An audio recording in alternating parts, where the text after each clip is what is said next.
Have you ever noticed something? Today's AI video models have become incredibly good at generating realistic motion. But even after successfully generating a video, something still feels off. Maybe the face looks a little blurry.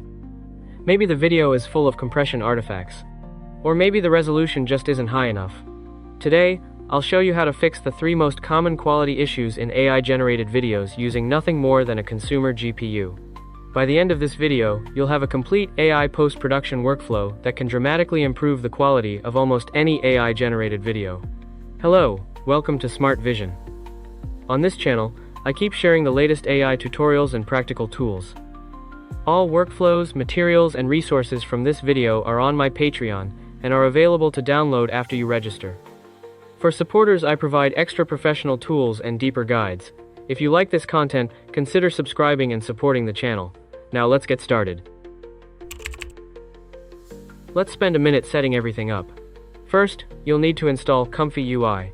If you're already familiar with it, feel free to skip ahead to the next chapter. This workflow is built entirely on ComfyUI. One of its biggest advantages is its node-based workflow, which lets you combine different tools with great flexibility. It also supports low VRAM mode, making it much more accessible for consumer GPUs. Installing it is straightforward. Just download the version for your operating system and open the workflow I've provided. If you see any missing nodes, don't worry. Click the ComfyUI logo in the top left corner, go to Extension, Missing Nodes, and install everything listed there. Once that's done, you'll also need to download the required AI models. I've already organized all the download links and the correct installation paths in the Notes section of the workflow, so you can simply follow those instructions. Now that everything is installed, let's take a quick look at today's workflow. Every AI-generated video in this tutorial will go through the same post-production pipeline. We'll start with the original AI-generated video. If the video lacks fine details, we'll use Deblur to restore sharpness. If the video contains compression artifacts or noticeable quality degradation, we'll use decompression to clean up the image. Finally, we'll use Pixel Spatial Upscaler to increase the resolution and produce a much higher quality final output. As you'll see, all of these models are built on top of LTX 2.3, with different LoRa's designed to solve specific post-production tasks. By the end of this video, you'll not only understand what each tool is best used for and when to use it, but also the key limitations and important settings to watch out for. More importantly, you'll know how to combine them into a complete AI video post-production workflow. Let's start with the most common problem. Here's the original video.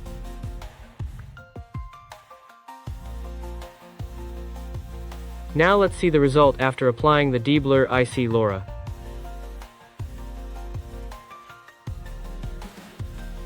Take a closer look at the character's face. The eyes are much sharper. The hair has noticeably more detail. The texture of the clothing is also much more defined. Even the surrounding environment looks cleaner and more detailed. So, what is it actually doing? It's not regenerating the entire frame. Instead, it restores the fine details that were lost during the AI video generation process. It's especially effective at improving facial features, hair, clothing, and other small textures.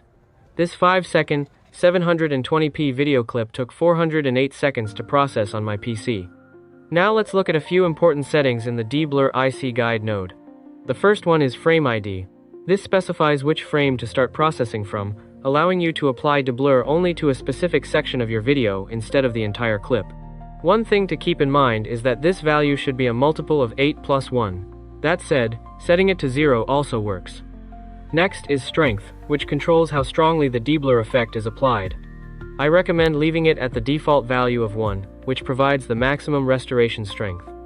There's another option that I highly recommend for users with low VRAM GPUs. Use tiled encode. Enabling this can significantly reduce VRAM usage during the video encoding process. The remaining 2 settings control the tile size and tile overlap. In most cases, you can simply leave them at their default values. Now let's look at a few more examples. These videos are even blurrier than the previous one. Although some areas still appear slightly smooth after processing, the overall improvement is quite significant. That said, there are still some limitations. For example, in this clip, the left and right edges remain a little blurry. So as long as the video isn't excessively blurred to begin with, the Deblur IC LoRA can produce very impressive results.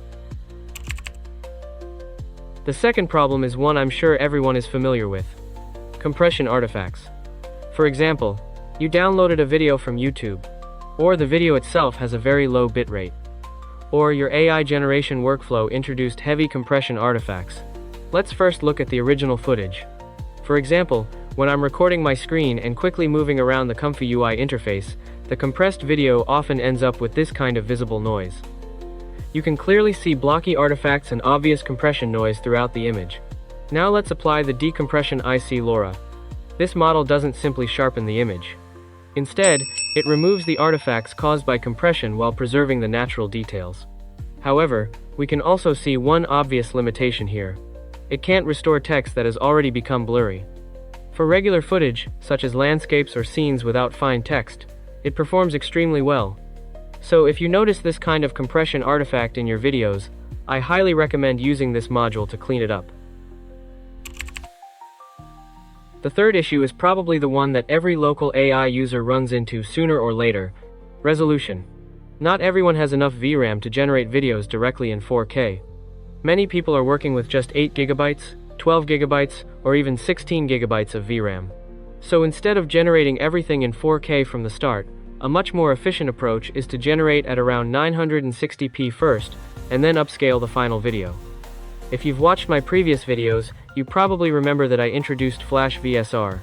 Today, I'd like to show you another new solution based on LTX 2.3, the Pixel Spatial Upscaler, and compare how it differs from Flash VSR. Using it is very straightforward. All we need to do is set the target resolution here. Let's take a look at the results.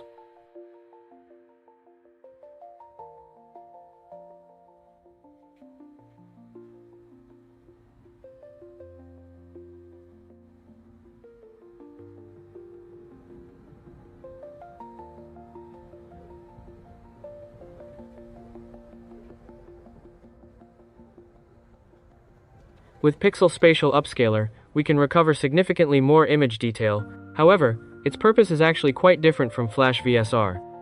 Pixel Spatial Upscaler isn't designed to upscale a video directly to 4K. Instead, it's designed as a first-stage super-resolution model for extremely low-resolution videos, typically around 280p or below. For example, you can first upscale a 280p video by 4 times using Pixel Spatial Upscaler, and then continue with a latent upscaler or Flash VSR for the final upscale. This usually produces much better results. Now we come to the most interesting part. So far, we've looked at each LoRa individually, with each one solving a specific problem. Deblur restores lost details. Decompression removes compression artifacts. And Pixel Spatial Upscaler increases the video's resolution. But what happens if we combine them? Can we achieve even better results? And does the order in which we use them make a difference? Let's find out by testing a few different workflows. The first workflow is Deblur, followed by Upscale. The second workflow is Deblur, then Decompression, and finally Upscale. The third workflow is Upscale, followed by Deblur. Now let's compare all three results side by side and see which workflow produces the best image quality.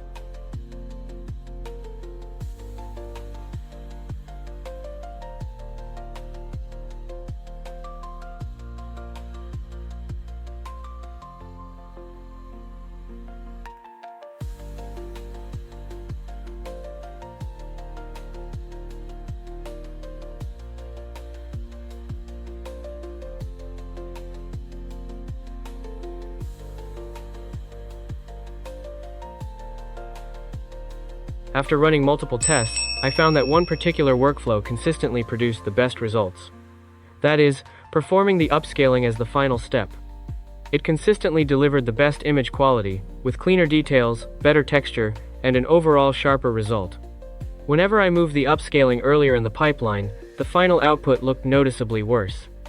So don't think of these three LoRas as three separate tools. The real value isn't how powerful each individual model is. It's how you combine them in the right order. Think of them as a complete AI post-production pipeline. In many cases, the biggest improvement doesn't come from any single model. It comes from the entire pipeline working together. Today's goal wasn't just to introduce 3 new LoRas, it was to share a different way of thinking, AI video generation is only the first step.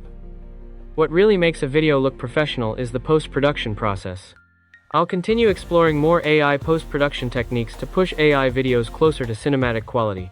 If you'd like to try the complete workflow, I've included all the workflows, benchmark results, recommended settings, and after test assets in my AI post-production pack 5.1 on Patreon. If you enjoyed this video, please leave a like, subscribe, and I'll see you in the next one.